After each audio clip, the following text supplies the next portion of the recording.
Adventist World Radio, the voice of hope. Radio feon'ny fanantenana na ny AWR. Izay manakoaniwa ny radio maneran-tany ilay feon'ny fanantenana nitondra tokiazava. Taoriana kely nanandratana ny mpanjaka vavy Victoria teo amin'ny seza fiandrianany dia nandeha ny aino an-tsapanana ampitondraina ny lohateny hoe ny Mesia ity mpanjaka vavy ity. Ireo olona izay nahalala ny fomba fanaon'ny mpanjaka dia nanazava tamin'ny mpanjaka vavy Victoria fa tokony hipetraka ihany izy rehefa mitsangana ny olona rehetra eo am-pivetesana ilay hira hoe haleloya. Rehefa natao tokoa nefa ilay hira kanto ka indreo ny mpihira nanandram-peo ny venty hoe aleloya, aleloya, aleloya ho an'ny Tompo Andriamanitra, mpanjaka tsy toa.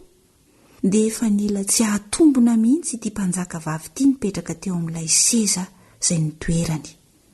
Noho ny farany dia tonga teo amin'ilay andala-kira milaza ny Kristy ho mpanjaka ny mpanjaka sy tompony tompo ny mpihira.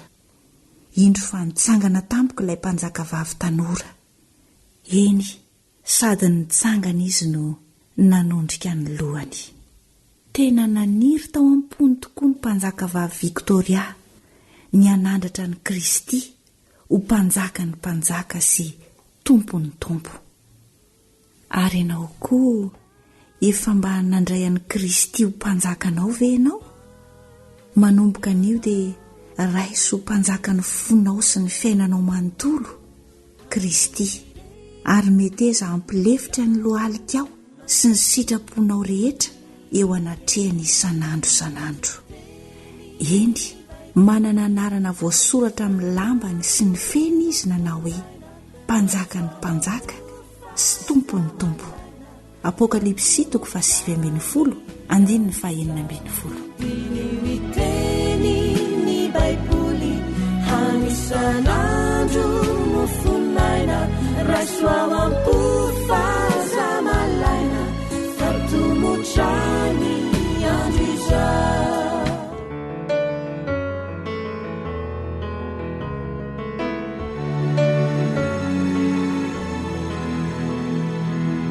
Heritage Singers. Son of God, everlasting one, you have poured your grace on me.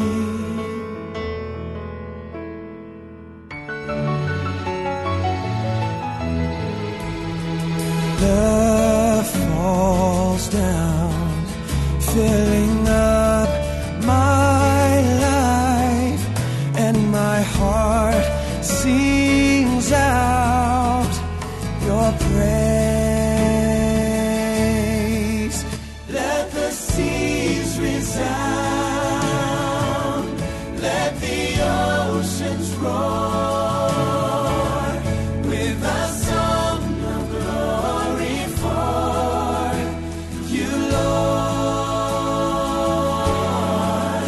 Let it fill the sky, saturate my life with a song of glory for you, Lord. Mercy sings, flowing through my soul, and your deep calls to my deep. Oh,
with a song of glory for you, Lord, with a song of glory for you, Lord.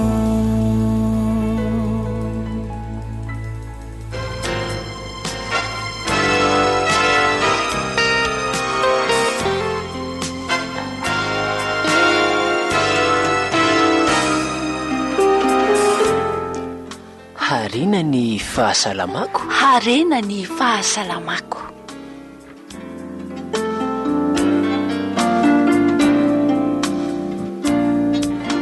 Ny otrikaina. Sarotra ny mihinana sakafo tena mahasoa satria tsy fantatsika mazava tsara ny sakafo tokony hohanina, na koa ny matsiro ihany matetika no tena mitarika antsika. Indro misy fampahafantarana tsotra ny amin'ny otrikaina, ny asany sy ny sakafo ahitana azy.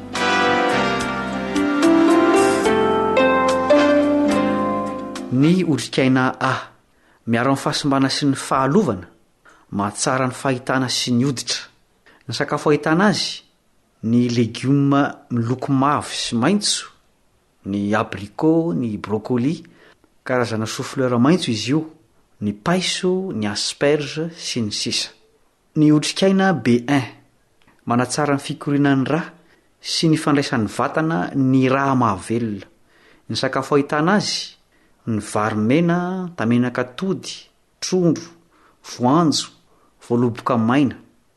Ny otrikaina B2 manampy amin'ny fanamboarana sela mena ary manampy amin'ny fanomezana oksizena ny vatana. Sakafo azona azy, fromage, atody, trondro, hena, akoho, epinara sy yaourt. Otrikaina B6 mampirindra ny fandraisan'ny vatana ny rà mahavelona avy amin'ny sakafo, manatsara ny rafi-pitatitra na ny système nerveux sy ny hery fiarovana. Sakafo ahitana azy, sakafo be protéine, ny akondro, zavoka. Otrikaina B12 miaro amin'ny tsy fampindra na ny anémie ary manampy amin'ny fandevonan-kanina. Ny sakafo ahitana azy, ny hazan-dranomasina, ny vokatra avy amin'ny ronono. Ny acide folique mampatanjaka ny hery fiarovana izy ary manome hery ny vatana. Ny sakafo ahitana azy, ny vary mena, ny sakafo be protéine, ny anana isan-karazany. Ny otrikaina C miaro amin'ny fahalovana, mampatanjaka ny hihy. Sakafo ahitana azy, voankazo, ny anamaitso isan-karazany. Ny otrikaina D mahasalama ny nify, manasitrana aingana ny ratra. Ny sakafo ahitana azy, ny trondro sy ny vokatra avy amin'ny ronono. Ny otrikaina E miaro amin'ny fahalovana, misakana ny aretin'ny lalan-drà ao amin'ny fo sy ny homamiadana, mahatsara ny fikorinan'ny rà ary manatsara ny fahasalaman'ny hoditra sy ny volo. Ny sakafo ahitana azy, ny voan-javatra tsy afaka pombo na ilay antsoina hoe complète ary ny anana maitso antitra. Ny otrikaina E ilaina amin'ny fivainganan'ny rà rehefa maratra ary mampatanjaka ny taolana. Ny sakafo ahitana azy, ny laisoa isan-karazany, ny brocoli, ny asperge. Aza diny koa ny misotro rano valivera farafahakeliny isan'andro fa tena mahasalama tokoa izany.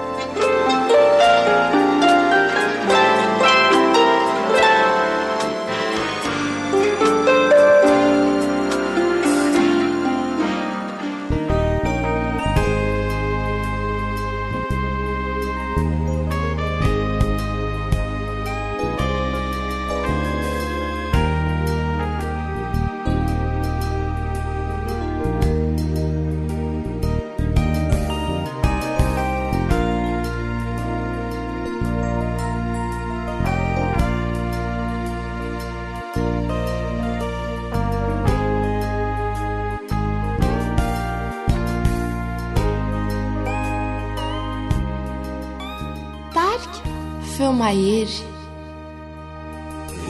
Jesu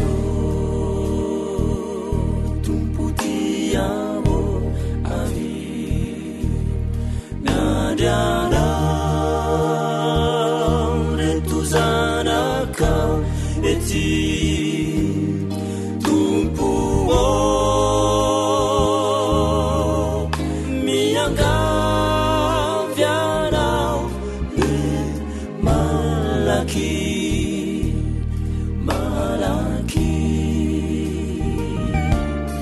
novunzeu zahay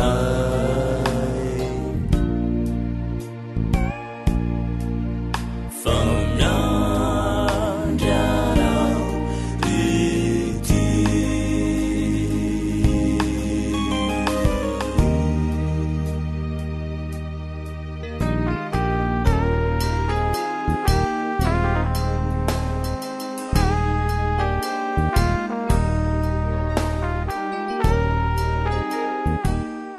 AWR zay lay onjany fanantenana Jesu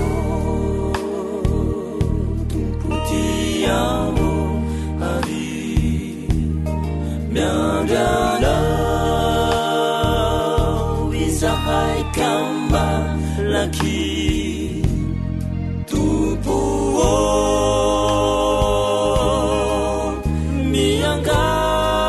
miangavianao zahay ety zaety wovunzeu zahay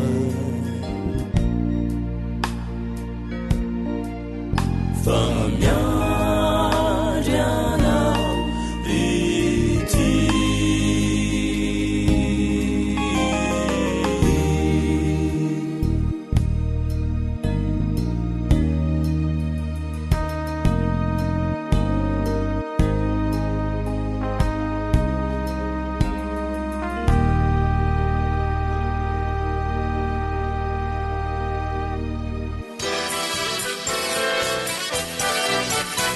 AWR manolotra ho anao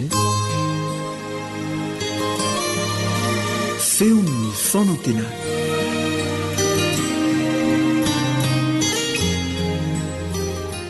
faly miarabantsika rehetra indray manaraka izao fandarana izao ndo hevitsika androany dia ny hoe finoana matanjaka finoana matanjaka dia hiaraka hivavaka isika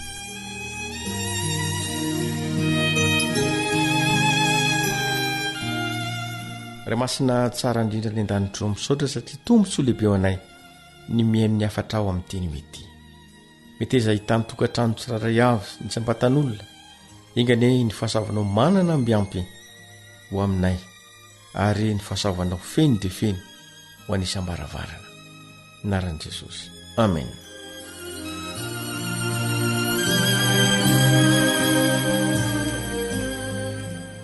Finoana matanjaka efa mba dodina ny hositrana venao teo amin'ny fiainanao na ny fahoriana izay mianjady aminao efa mba tsy tafandromando venao manoloana ny zavatsarotra nandalovanao kanjo indro fa sarotra vahanany izany olana izany zavatra sarotra no setraina eo amin'ny fiainana toy izany indrindra no nanjo ty lehilahy marary ny paralisy izay ity enina dia dodina teo sitrana azy izy dia tsy afa manotra satria voasaka ny vahoaka nanodidina azy voasaka ny manodidina tsy anantona ny mpamonjy mety arabaky teny izany fisakanana izany mety ny ray aman-dreny ny fianakaviana na ny mpiray votorindrina na ny namana tsaroa fa tsy kivy ilay marary fa nitady vaolana trano satria tanjona tokana ny azy dia anantona ny mpamonjy raha manaraka ny tantara amin'ny marika isika dia vaolana tokana azo atao dia ny nandavaka ny tafitrano ilay trano izay nisan'i Jesosy sarotra izany to manahirana ny fanateterana izany satria tranon'olona no tsy maintsy oravana tafitranon'olona no tsy maintsy endahana ary aleo sary an-tsaina ingeny hoe ahoana ny fievitry ny olona izay nanatrika ny zavatra nitranga no dia marary anankiray no anaovana sorona ny fananana sy ny sisa rehetra. Nefa tena dodina ho sitran'ilay marary, nefa tena feno finoana izy fa handray azy Jesosy. Toa milaza amintsika izany tantara izany ny hoe mba dodina kovenao ny anatona an' Jesosy, dodina kovenao ny tady famonjena amin'ilay mpanavotra.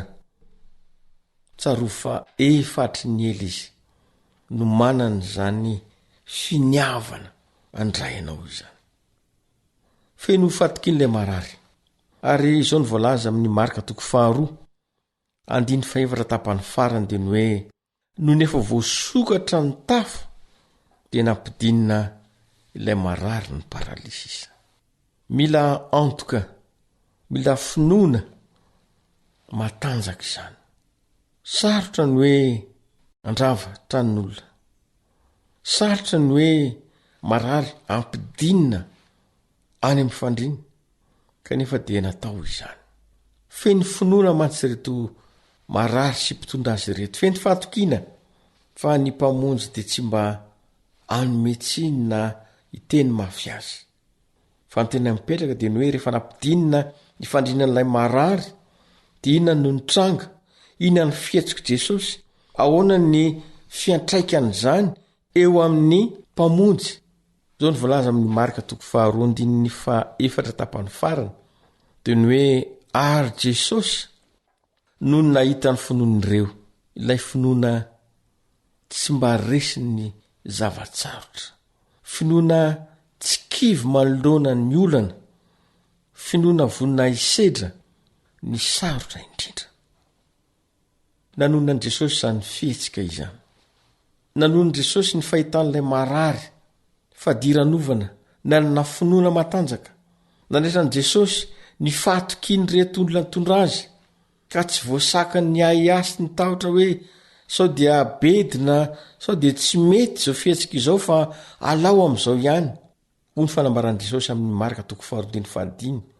Anaka, ripeny malala, fiteny navoambolana izay mampitsi-po izany, tahaka ny ray na renankiray milaza ny zanany, feno fitiavana, feno fangorana, feno ny antsoina hoe firaisam-po. Nanome toky Jesosy fa anasitrana azy. Fiteny feno antoka fa iay manontolo ny momba ty lehilahy ty Jesosy. Fiteny manome toky fa manomboka eto dia adidin' Jesosy ny mikarakara tahaka ny ray aman-dreny mikarakara ny zanany. Avy hatrany dia nirosy tamin'ny famohana ny olana Jesosy, tamin'izay fihetsika feno fangorana, feno fimbonam-po. Ny tapany farany amin'ny Marka 2:5 dia ny hoe voavela ny eloko aho. Voambolana tsy fandiren'ilay lehilahy nahitrany taona maro teo aminy izany. Araka nambarantsika dia ny hoe nahatsapa fa noho ny fahotana vitany dia kapoka avy amin'Andriamanitra zao nahazo azy zao noho ny eloka nataony. Tsy hita fandromaly ty lehilahy ty andro manalina ny hoe jereo ty fahotana vitako, jereo ty eloka izay nataoko. Indro anefa lobava Jesosy nanao hoe anaka, voavela ny eloka aho. Io no tsy nahatafandromandry azy nandritra ny taona maro, ary io no vato misakana tsy ahafahan'Andriamanitra miay ny fiainan'ity lehilahy marary ny paralysisa ity. Tsarovy ripeny malala fa io fahotana io koa no mahatonga an'Andriamanitra tsy hiditra mitsehitra amin'ny fiainantsika, tsy hanao dingana hanafaka atsika amin'ny zavatsarotra rehetra. Ho mantsy ny voalazan'ny mpaminany Isaia fa 7:12 manao hoe fa ny elokareo no hefitra mampisaraka anareo amin'Andriamanitra, ary ny fahotanareo no mampiafina ny tavany dia tsy miaino izy. Ripeny malala, raha difotry ny fahotana isika dia tsaro fa manalavitra an'Andriamanitra amin'izay. Tsy maintsy miroso amin'ny fanasitranana izany ny vahaolana indrindra. Tsy maintsy tsy ataony dingana hanaisitra ny ota izay sakana tsy ahafahantsika mifandray amin'Andriamanitra. Esorina ilay hefitra mankadiry misakana fiten'andriamanitra tsy rosaka amiko so aminao ary esorina ny sakana fa dia mananto an'andriamanitra amin'ny fahafenoana. Eto dia onena ty lehilahy ty Jesosy. Onena ilay marary ny paralysena nandritra taona maro hanika nanao dingana anakaikaiky kokoa azy Jesosy. Malohana ny olana antsika ry-peny malala dia fanaon'Andriamanitra ny manao dingana manantona antsika. Tsarofo fa nareo razambentsika azy rehefa lavo tamin'ny fahotana sy ny tsy fankatoavana dia Andriamanitra mihitsy no nanao dingana ny tady azy ireo. Taka izany koa ny Andriamanitra atao amin'ny fiainanao androany. Hanao dingana anantona anao. Tsarofo ry-peny malala fa miankina amin'ny safidinao koa anefa no ahafahan'Andriamanitra mandray an-tanana ny fiainanao. Mba sitrakao ve ny anantona azy amin'ny teny ity? Sitrakao ve nilaza amin'ny zavatra manjoanao amin'ny teny ity? Sitrakao ve ny mba hamela azy ifehy ny fiainanao? Zao mantsy ny antso amin'ny Jakoba 4:5 tapany 2. Jakoba 4:5 tapany 2 dia hoe manantona an'Andriamanitra dia anantona anareo izy. Manantona an'Andriamanitra dia anantona anareo izy. Sitrakao ve nanton'Andriamanitra amin'ny teny ity? Dia hiaraka hivavaka isika.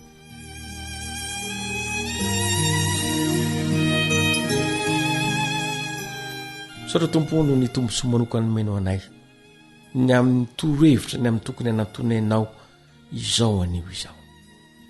Tompo raisy ny tanany reto mpiaino ny fandaranay reto ka oka ho raisinao sy fokirinao ary vao ny olana no azy ireo fitahiana fanambinina rehetra ary mety iza tompo hitoetra isam-boaravarina amin'ny teny ity ka dia tsy hasaraka anao izay amin'ny fotoana rehetra. Naran'i Jesosy. Amen.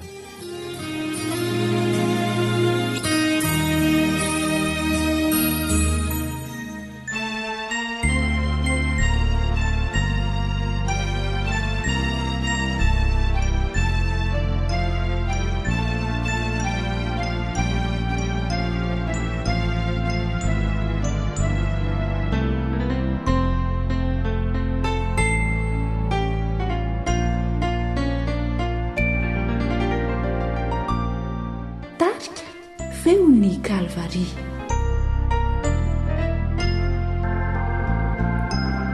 Zamanduna ifilani andrasanana Jesuti zimeti sasatra nulinza emiantsu nyangaviku ekewizani nyanjana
Ankoatra ny fiainoana amin'ny alalan'ny podcast dia azonao atao ny miaino ny fandaharany radio AWR sampana teny malagasy amin'ny alalan'ny Facebook isanandro amin'ny ity page ity AWR feon'ny fanantenana.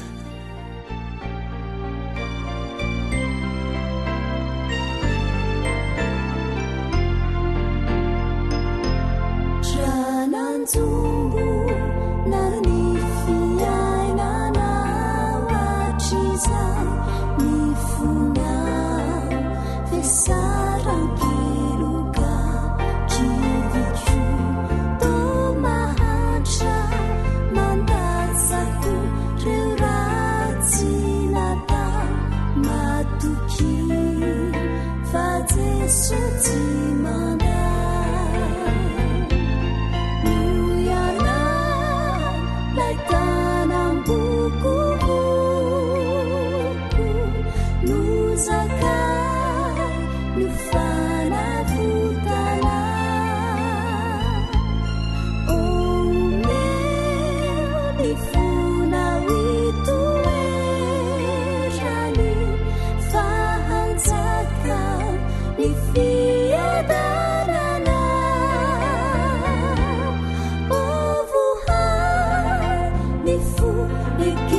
mahazo fahendrena mahazo fahalalana fianarana sy fanabazana androtany ty tanindrazana fahaizana sy fahendrena olovany ty firenena darena zaro tsy maharitra fa tsara manatsy ary lavitra ny fianarana re azajanona fa manomanana olombanina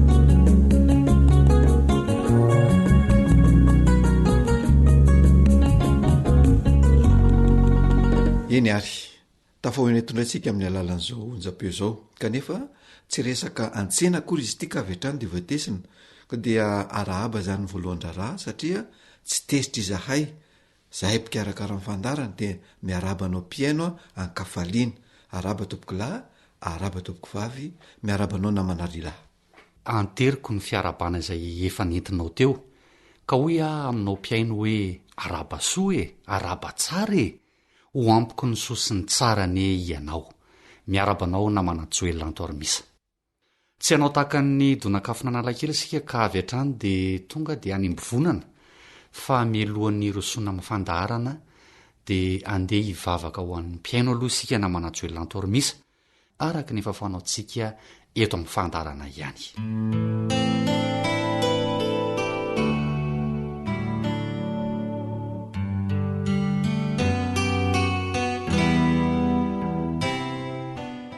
raha inay zay ny an-danitro misaotranao izahay no ireo soa sisehena zay nomenao anay misaotranao noho ny fahasoavana fa mbola afaka miaona amin'ity mpiaino tia izahaya mpikarakara ny fandarana anao ny tera sy ny aja ary ny voninahitra mamelany iroka noho ny fahotana vitanay tsy ny fanaraka tamin'ny sitraponao koa maniry zay jesosy tomponay io fenoho ny fanamasina izahay na ny mpikarakara ny fandaharana na ny mpiaino anay ihany ko jereo amin'ny fomba manokana kosa nefa reo mpiaino indrindraindrindra reo tojo olana ara-panabiazana aoka ianao jesosy mba hovaolana ho azy ireo tsirairay avy de mefa indrena mandrakariva reo zatovo reo atolan-tseto reo tanora vao misandratra ary ireo tarana ny rehetrarehetra mba handehanany araka ny sitraponao ka mba olova soa sy vokatra tsara oentin'ny ray aman-dreny andovany lanitra ny ireo taranan'ireo dia miaino favakairay malalo fa tononona noho ny amin'ny anaran'i jesosy rery ihany amen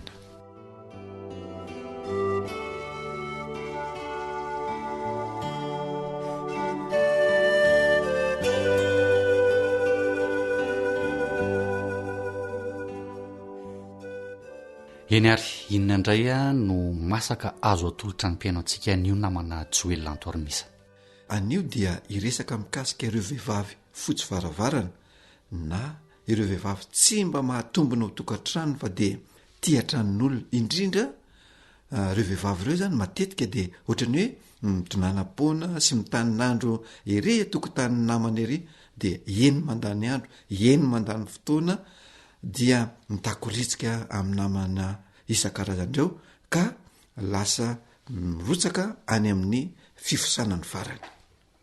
ia dia inona tokoa moa namana joelanto armisa no mahatonga ny vehivavy ho tonga amin'ilay atao hoe fotsy faravarana tahaka an'izany? Ny voalohany aloha zany dia zao hoe andeha ho jerentsika mihitsy zany atao hoe fotsy faravarana. Ny atao hoe fotsy faravarana namana lehilahy dia io zany ohatrany hoe anarana apetaky ny mpiaramonina ho an'izay vehivavy tsy tratra ao an-trano, fa matetika any atokantranon'olona ny foana no andratoko-piainany, any no ahitana azy matetika. Zay zany aloha mikasika ny atao hoe fotsy faravarana dia ho fantaritsika ny mety mahatonga an'izany. Voalohany aloha zany dia andeha isika hiainga hatrany amin'ny fanabeazana izay nomeny ray aman-dreniny an'ilay vehivavy fony fahakeliny. Matoy zany izy fotsy faravarana dia ilay fanabeazana nomeny reniny azy fony fahakeliny no mahatonga izany. Tsy ampy ny afatrafatra, tsy ampy ny anatranatra, tsy ampy ny fanomanana ilay zatovavy ho fiatrehany tokantranony any aoriana. Tsy ampy ihany koa ny fifampiresahana na atao hoe tsy nisy mihitsy aza amin'ny fampiresahana teo amin'ilay zanaka sy ray aman-dreny, indrindra fa ilay reny. Tsy ampy ilay fifanakakezana po, tsy ampy ihany koa ilay fanehoam-pitiavana, ary tena tsy ampy na tsy nisy mihitsy koa aza ilay ohatra sy ilay modely izay idealim-piainana nomeny reniny an'ilay zatovavy fony teo ambany sokana zany ilay zatovavy, ka ohatra ratsy no hitan'ilay zatovavy teo amin'ilay reniny, dia izay no ampiariny rehefa tonga eo anivon'ny tokantranony izy. Izany hoe tsy nanome ohatra tsara sy modely tsara zany ilay reniny teo amin'ny fiainany izay tokony ho tahafin'ilay zanany vavy rehefa tonga eo anivon'ny tokantrano izy. Mety ho fotsy faravarana koa zany ilay reniny namana lehilahy, dia izay no arahany sy ataony rehefa tonga eo anivon'ny tokantranony izy, satria izay no averiny fa ho tsara sy ho mety, satria io no hitany nataon'ilay reniny. Zany hoe raha azoko tsara zany namana joelanto armisa dia nisy zany ny tsirambina nataon'ilay reniny teo amin'ny fanabeazana nomena an'ilay zatovavy ka nahatonga azy ho tonga hatrany amin'ny hoe fotsy faravarana rehefa aty aoriana. Ankoatran'izay, mety inona ihany koa no antony hafa mahatonga ny vehivavy ho fotsy faravarana? Ia, azonao tsara le tiako ambara teo namana lehilahy, azonao tsara le fanazavana, ary marina zany voalazanao zany, fa antony ihany koa mety hahatonga ny vehivavy fotsy faravarana dia ny tsy fankafizany tokantranony. Ny tsy fankafizana ny tokantranony anefa dia miainga amin'ny tsy fananan'ilay zazavavy ny fankafizantena izay mitarika azy anana ny fatokisa-tenany. Ny olona tsy mankafy ny tenany masina namana lehilahy dia tsy mahita fahatsarana eo amin'ny fiainana. Ka rehefa tsy mahita fahatsarana eo amin'ny fiainana zany ilay zatovavy, dia tsy mahita fahatsarana ihany koa, ary tsy mahita tsirony ao anatin'ny tokantrano izay hatrehany amin'izao fotoana izao. Ka matetika fahasorenana, matetika fahagoviana no mameno ny fony, mameno ny sainy, dia voatery izy hivoaka ny trano ka mitady fifaliana sy fahafinaretana mba hanomezany fahafahampon'ny tenany. Manarak'izany dia tsy mbola tena fantatra ilay zatovavy tsara ihany koa izany hoe hasarobidin'ny tokantrano zany. Tsy hitany, tsy tsapany zany hoe hamamy ny tokantrano zany. Dia indraindray ny fahamatorana mihitsy koa no tsy ampy. Ny fahamatorana nefa dia vokatry ny fananana rafitsaina, ny rafitsaina izay efa voalazantsika matetika teto amin'ny fandaharana, fa avy amin'ny fanabeazana izay nomeny ray aman-dreny, ka mahatonga ny olona iray ho tompona andraikitra fa tsy tompo-toerana fotsiny. Ka rehefa tompona andraikitra ny olona iray dia tsy ho tafandromandry eo amin'ny tsy fihetezany zavatra anankiray. Ka rehefa hitan'ilay olona tompona andraikitra fa tsy tsara ny fotsy varavarana, dia ajanony avy hatrany zany. Saingy izao, izay mahatompona andraikitra izay mihitsy namana lehilahy no tsy ao amin'ny vehivavy fotsy varavarana, ka mahatonga azy tsy mivaky loha amin'ny tokantranony, fa dia any ivelany ihany foana no andaniny ny androtoko-piainana. Tsy tsapan'ilay vehivavy fotsy varavarana, fa tompona andraikitra voalohany eo amin'ny fikolokoloana sy ny fikarakarana ny tokantranony izy, dia lasa izy any ivelan'ny tokantrano, satria tsy tsapany mahatompona andraikitra azy eo anivon'ny tokantrano io. dia eo koa ilay rafitsaina izay mitarika ny olona hanana fahatokisantena sy hanana may izay azy ny may izay azy izay mampiavaka azy amin'ny olona iray dia ilay toetra mitondra hatsarana eo anivon'ny tokantrano sy anivon'ny fianakaviana ka rehefa tsy ao izay may izay zay a dia io no mahatonga ny zatovavy na ny vehivavy anankiray tsy tafapetraka ho tokantrano fa lasa mandeha ny velany mandrakariva.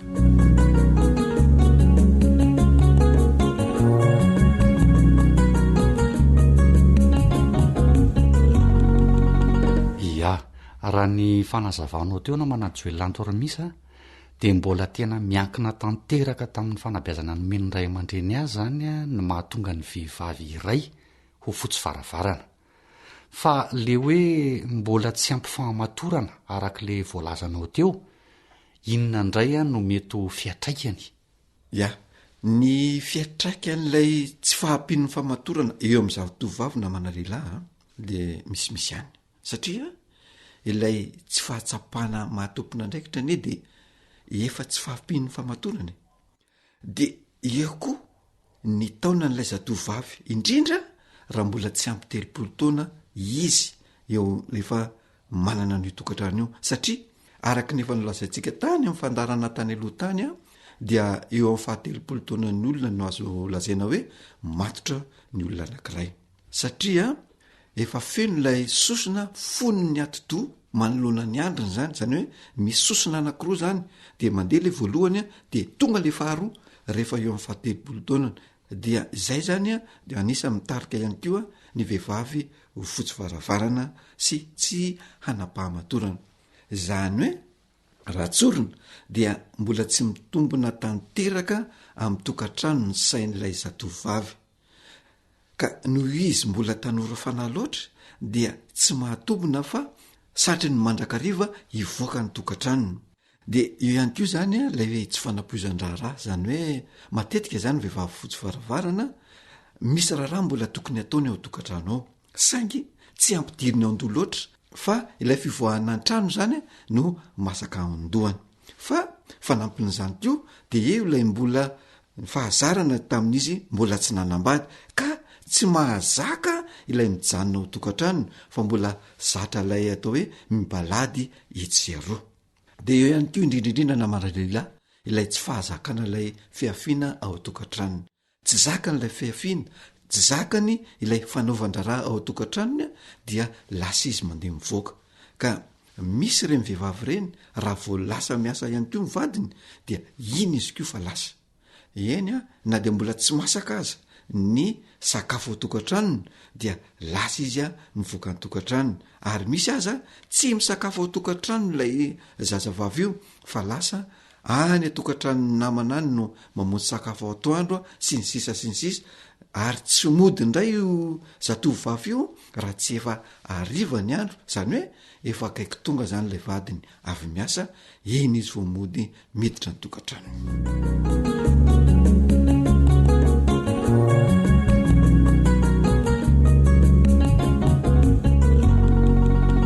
manoloana n'izany rehetra izany na manajoelanto arimisa inona indray ary a no sosokevitra azontsika aroso eto amin'ny fandaharana. ia marina tokoa zany na manarelahy fa matoa misy ny olana dia misy ny vahaolana dia misy ihany koa ny sosokevitra izay aroso ka ny sosokevitra izay omentsika araka izany a dia voalohany indrindra atefatsika any amin'ny ray aman-dreny ka hoy isika hoe ho anao ray aman-dreny indrindra ho anao renim-pianakaviana manana zanakavavy a aoka ianao mba anome ohatra tsara sy modely tsara eo anatrehany eo zanakovavy io mba ho idealim-piainana mendrika ho tahafina sy mendrika ho alain-tahaka no asehonao an'io zanakavavinao io raha mbola eo ambany saokanao izy sy mbola eo ambany fiadidianao manaraka izany tsara raha mba manokana fotoana anomezana afatrafatra anomezana anatranatra sy anomezana fanabiazana ny amin'ny fitondrana tokantrano ianao ray aman-dreny zany hoe be azo ny zanakao ho amin'izay fitondrana tokantrano izay ary tena tsara tsindrina mafy amin'izany ny tsy tokony hahafotsy varavarana anao ray aman-dreny eo ihany ko dia afaranao koa ny zanakao aoka koa izy tsy ho fotsy varavarana rehefa eo anivon'ny tokantrano. Io tsy voatery ho an'ny zanaka vavy ihany fa ny zanaka lahy ihany ko dia tsara raha tsy fotsy varavarana, indrindra rehefa fotoana tsy fiasana zany fa mba hiaraka amin'ny vady aman-janany mandrakariva, satria efa kely ny fotoana iaonana rehefa mamonjy asa ny lehilahy.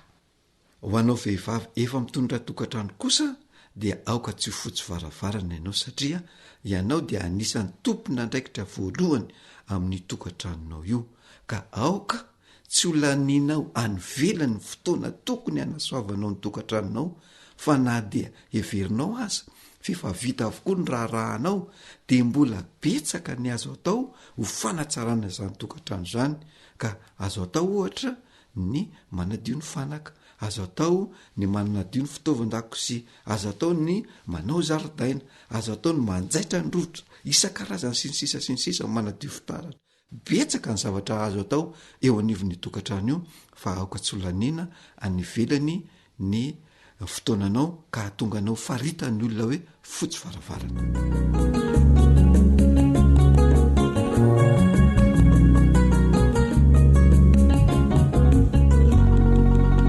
Ia, fiteny malagasy mahalaza zavatra betsaka na manajoelonantoromisa le hoe ny tokantrano fiafiana.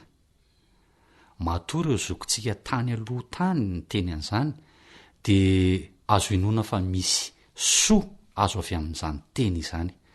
Ka izahay eto amin'ny fandaharana dia manentana anao vehivavy ao anatin'ny tokantrano izay mety ho tafiditra ao anatin'le hoe fotsy varavarana, mitaiza sy manabe anao ny fiafiana. Ka ireo fitaomana sy ny fandrebirebena rehetra mety isy eny ivelan'ny tokantrano dia tsara raha toerinao mba ho voninahitry ny tokantranonao.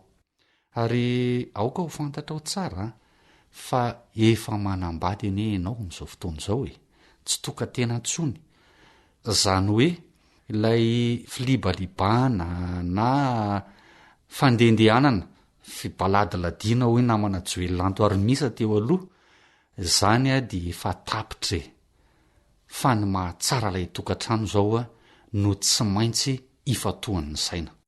Ka ninninona mitranga, ninninona miseho ao dia zakaina sy iafiana fa tsy andosirana any amin'ny namana ny velany.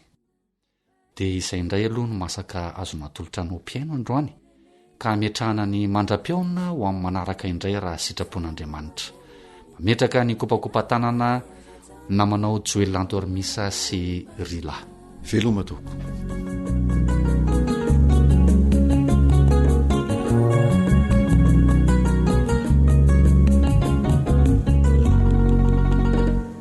AWR téléphone 034 06 797 62 033 37 106 13.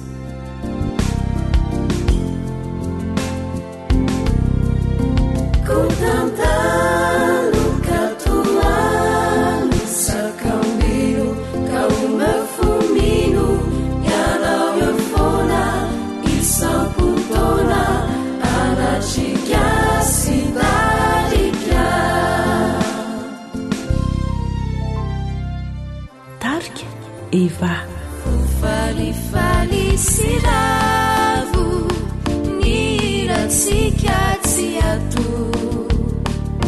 fidejana vankalazana nuni fitantanana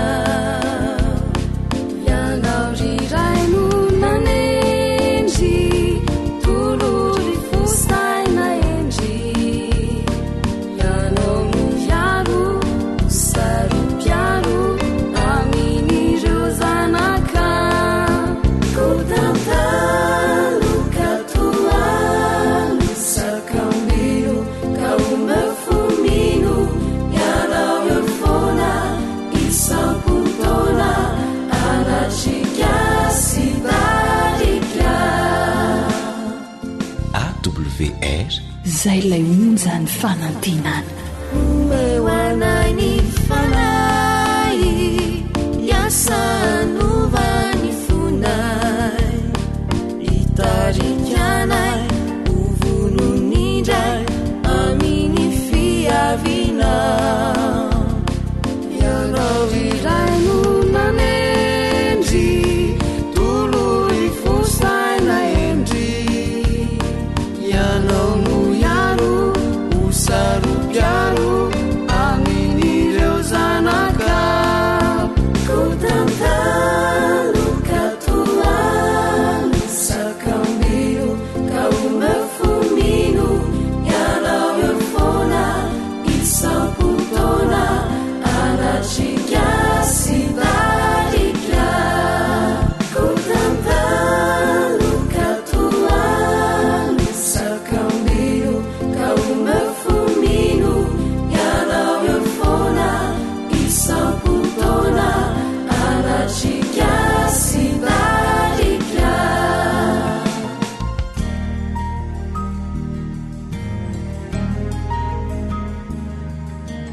faniteninao no fahamarinana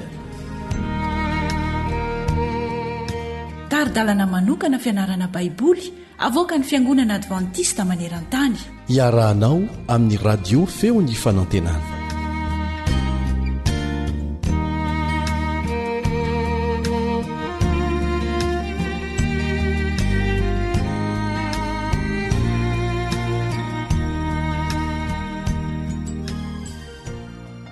dia mitoy indray ny fiarahantsika mianatra ny tenin'andriamanitra amin'ny alalan'ny fandarana vokaran'ny radio advantista iraisam-pirenena amin'ny teny malagasy miaraka aminao hatrany ny mpiara-mianatra aminao Elion Andry amin'ny tansoa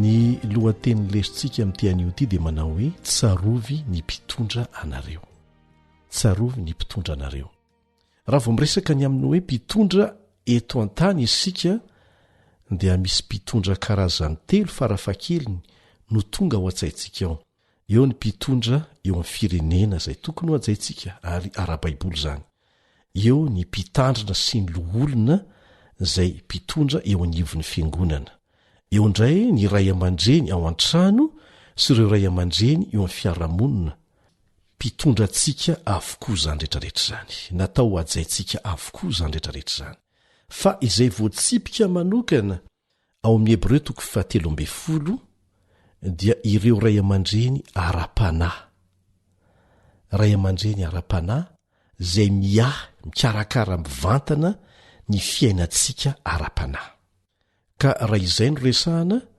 dia ny loholona ny diakona ireo filoha-tsampana ao amin'ny fiangonana misy antsika no tena voakasika mivantana amin'izany satria ireo no tena mifanerasera amintsika sy mikarakara antsika hatrany amin'ny andavanandro mihitsy aza eo amin'ny lafiny ara-panahy sa tsy izany ireo mihamivantana akaiky antsika manaraka ny loholona dia ny mpitandrina izay mandray karama dia manasanao izay hamaky ny voalaza amin'ny Hebreo 13:17-17 Hebreo 13:17-17 fa ny 17 sy ny 17 no raisitsika ny 17 sy ny 17 no vakitsika eto no ny fotoana voafetra tsarovo ny mpitondra anareo izay efa nitoro ny tenin'Andriamanitra taminareo hevero ny hafaran'ny fiainany ka arao ny finony tsy pio tsara le hoe hevero ny hafaran'ny fiainany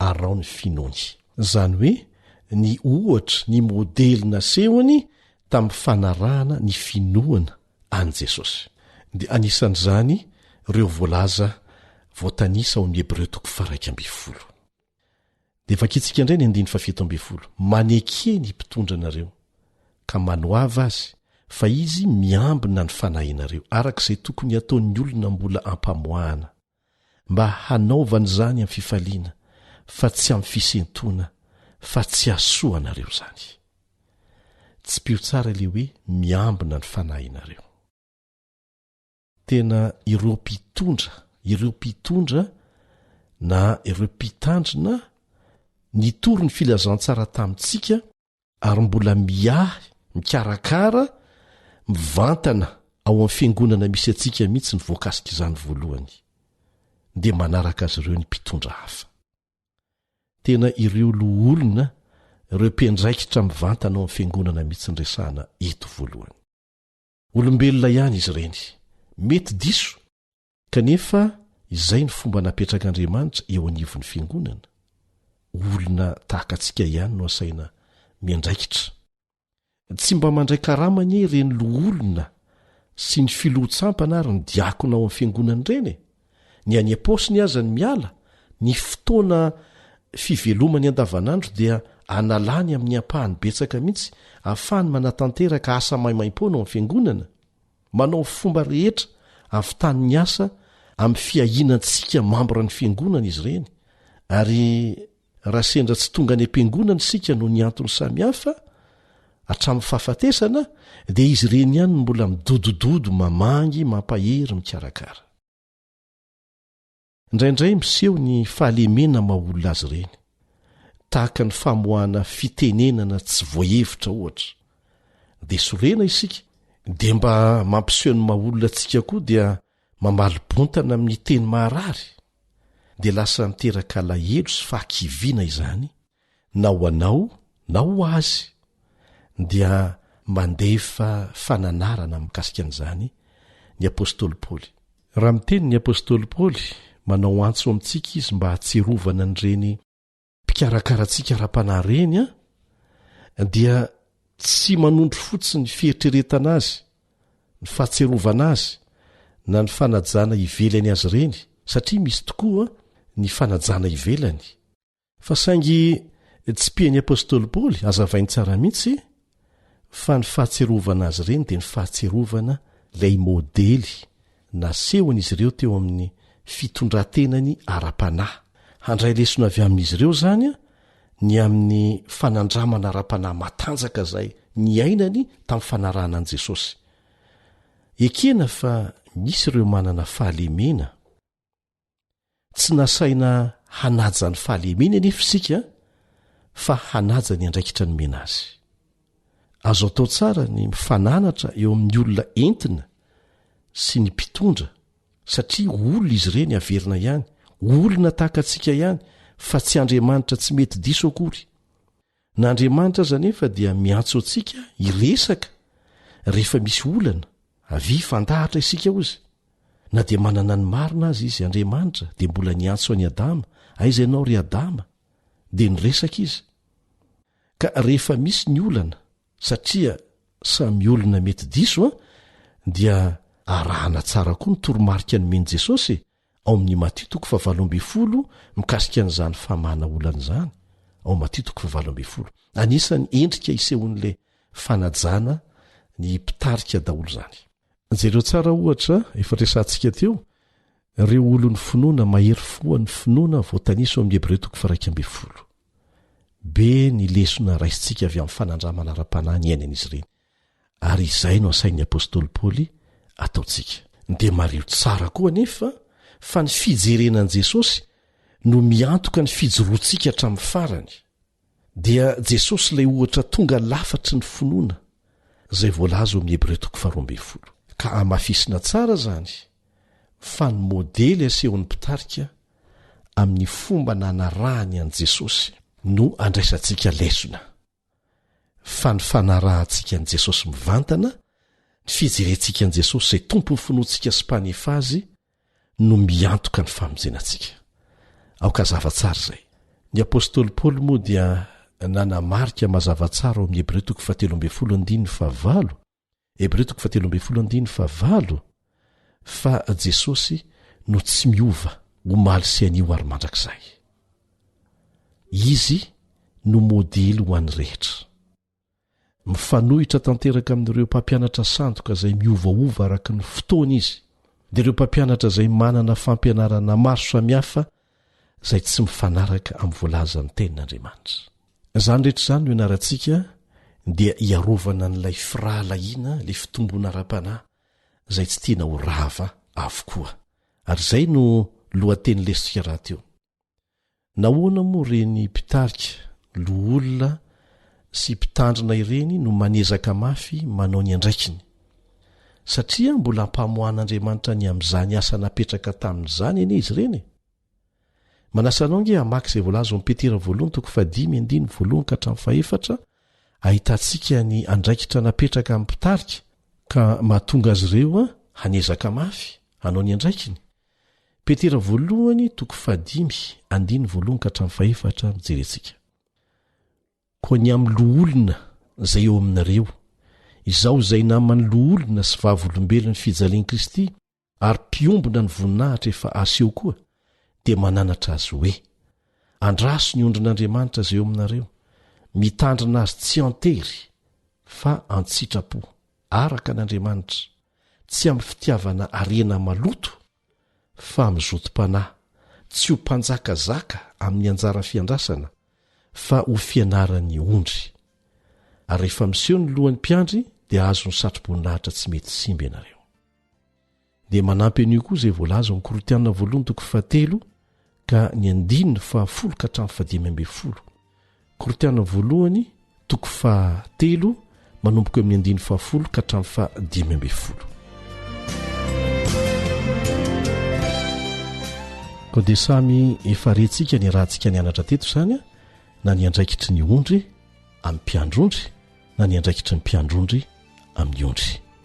Andriamanitra ny hanome fahendrenany tsirairay amintsika izay tian'Andriamanitra hifampitantana makany an-danitra amin'ny mpitiavana sy amin'ny faharetana ao anatin'izany andraikitra rehetrarehetra izany dia tsarovy tsy amikerina amin'ny fahatanjahana fa mifanahy o Jehovah Tompo maro. Apetrao amin'Andriamanitra avokoa ny fiainantsika sy ny andraikintsika eo anatrehan'Andriamanitra, na mpitarika isika na entina. Amen.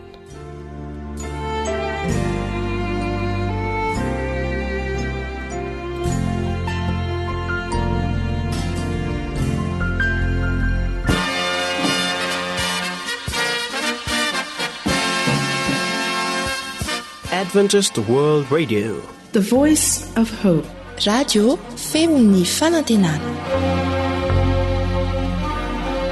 Ny farana treto ny fanarahanao ny fandaharan'ny radio feo fanantenana na ny AWR amin'ny teny malagasy. Azonao atao ny mamerina miaino sy maka maimaimpoana ny fandaharana vokarinay amin'ny teny pirenena mihoatriny 100 amin'ny fotoana rehetra. Raisoaryn'ny adresy ahafahanao manao izany: awr.org na feofanantenana.org.